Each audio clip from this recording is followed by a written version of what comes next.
दिगंबर वेश धारण किए उन दोनों भगवती तथा शंकर को नमस्कार करता हूँ। कैलाश पर्वत के शिखर पर माता पार्वती जी ने महादेव से पूछा, हे महेश्वर, अब आप हमें गुप्त बात कहिए जो सबके लिए सभी धर्मों से सरल हो अथवा महान फल देने वाली हो। हे नाथ, अब आप हमसे भली भांति प्रसन्न हो, आप उसे मेरे सम्मुख प्रकट कीजिए। हे नाथ, यदि आप आदि व अंत रहित हैं, आपकी माया का कोई पार नहीं पाया है, अब हम आपको किस प्रकार से प्राप्त करें और कौन कौन से दान पुण्य फल से आप हमें वर के रूप में मिलोगे।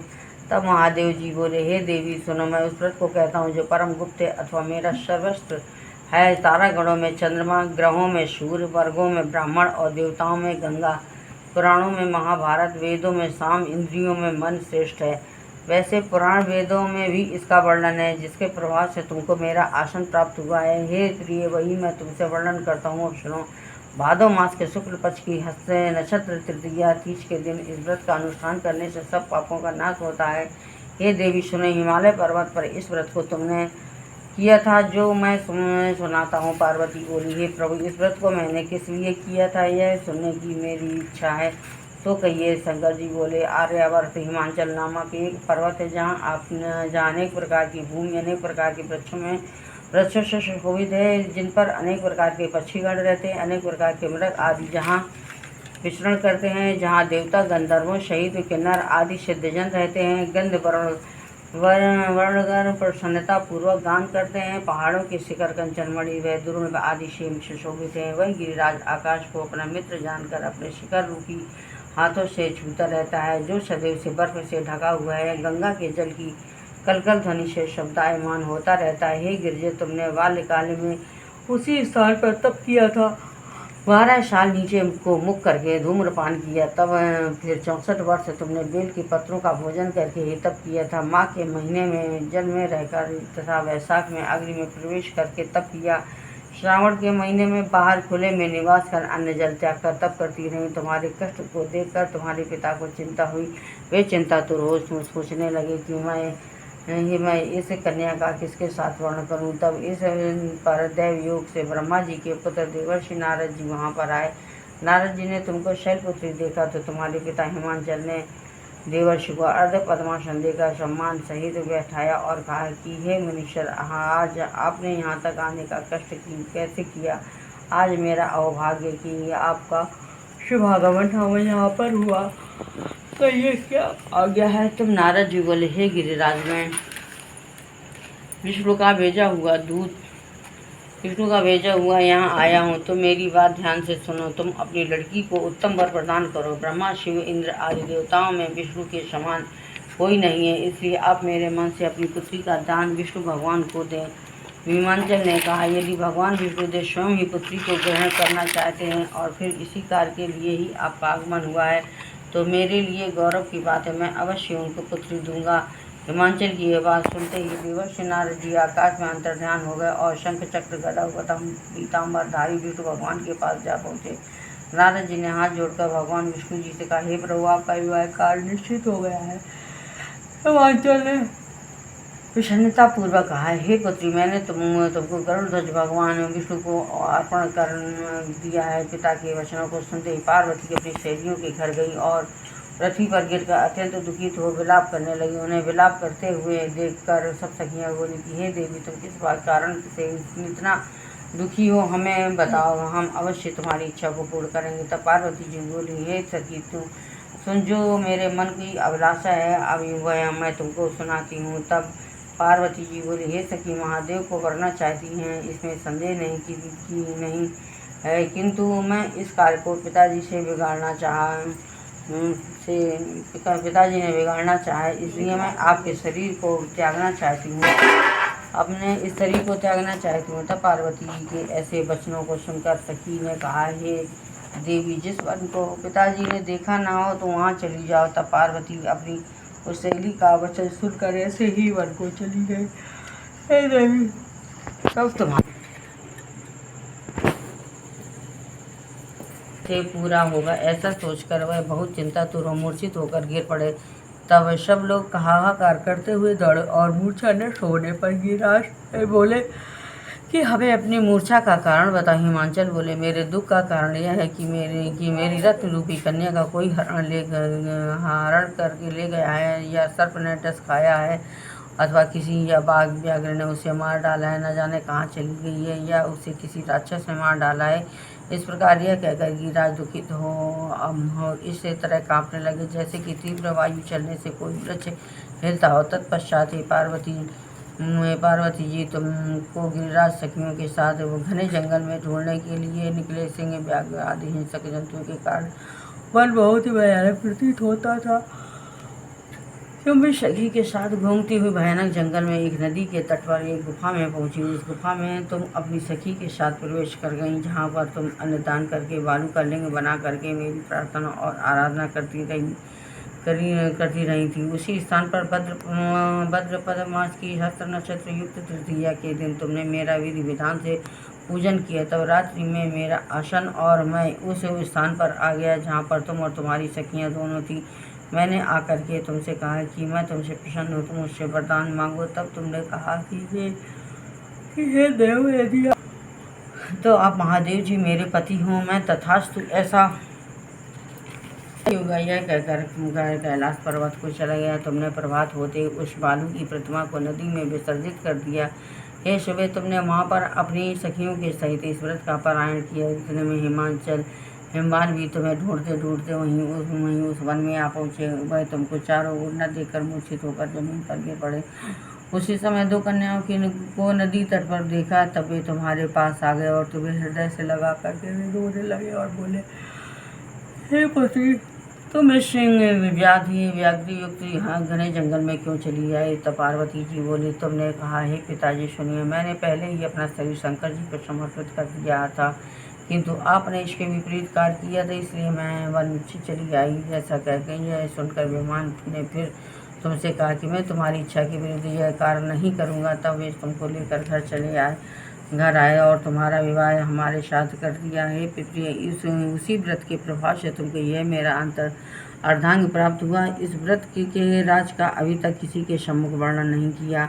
हे देवी, अब मैं तुमको बताता हूँ, सो सुन। इस व्रत का नाम व्रतराज क्यों पड़ा? तुमको सखी हरण करके ले गई, इसलिए इस व्रत का नाम हरितालिका पड़ा। पार्वती जी बोली, हे स्वामी, आपने इसका व्रतराज नाम तो बताया, किंतु मुझे इसकी विधि एवं फल भी बताइए, इसके करने से किस फल की प्राप्ति होती है। तब शंकर जी बोले कि स्त्री जाति को अत्युत्तम व्रत की विधि को सुनिए। सौभाग्य की इच्छा रखने वाली इन स्त्रियाँ इस व्रत को विधिपूर्वक करें। इसमें केले के खम्भों का मंडप बनाकर बंधन वाला सुशोभित करें, तथा उसमें विविध रंगों के रेशमी वस्त्रों से चांदी तान देवें।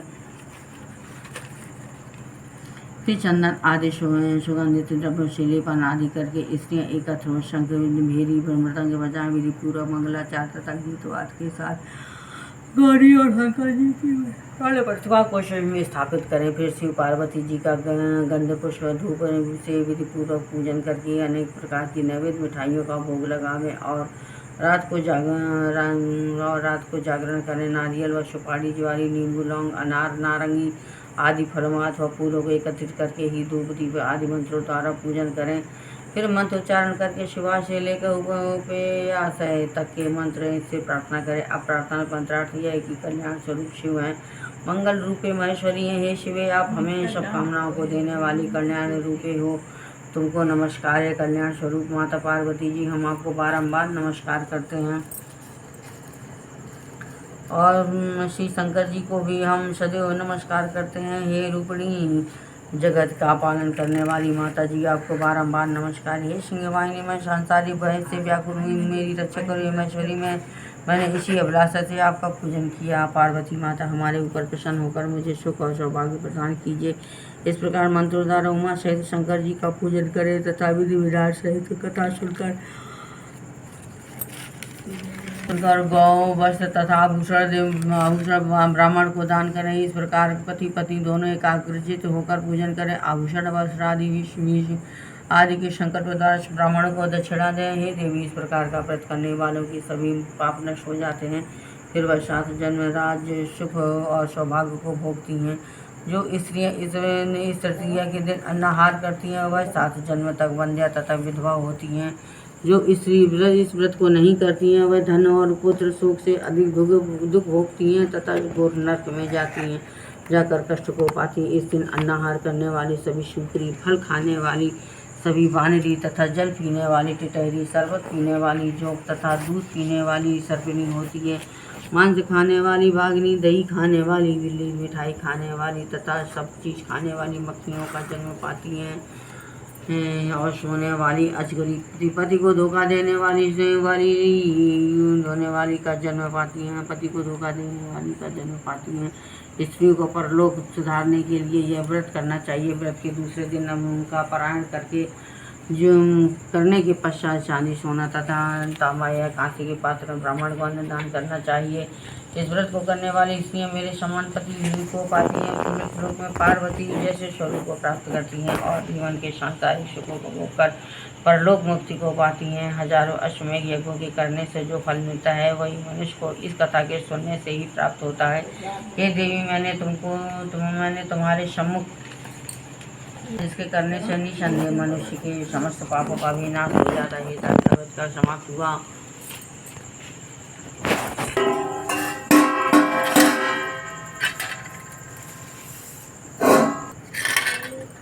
ओम चंद्राय नमः स्वाहा, ओम विष्णुदेवाय नमः स्वाहा, ओम भूर्भुवः स्वाहा, ओम सत्यनारायण स्वाहा, ओम गणपतिमहेश्वराय स्वाहा। ऊपर नहीं करना, थोड़ा थोड़ा।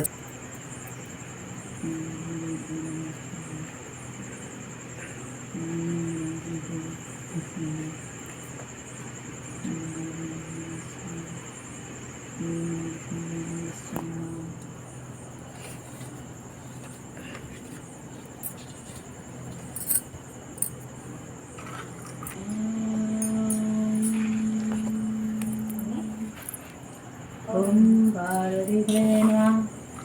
ओम जनकं यजामहे संगुष्टिवर्धनं उर्वारुकमन्नाथमोक्षी मामका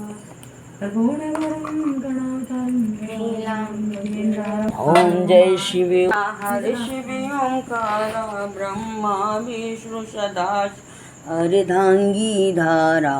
ओम जय शिव ओंकार एकानन चतुरानन पंचानन राजे संसानन गरुड़ासन वृषभान साजे।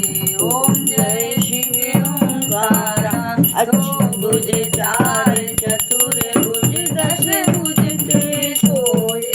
तीनों रूप निरखता त्रिभुवन जन मोहे। जय शिव ओंकारा अक्षमाला वनमाला रुणमाला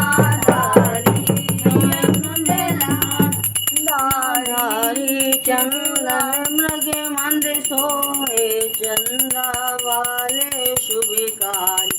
जय शिव ओंकारा श्वेतांबर पीतांबर बागांबर अंगे सनकादिक प्रभुतादिक भूतादिक संगे। ओम जय शिव ओंकारा मध्य समंदर चक्र त्रिशूल धरता युग करता युग भरता युग संहारी।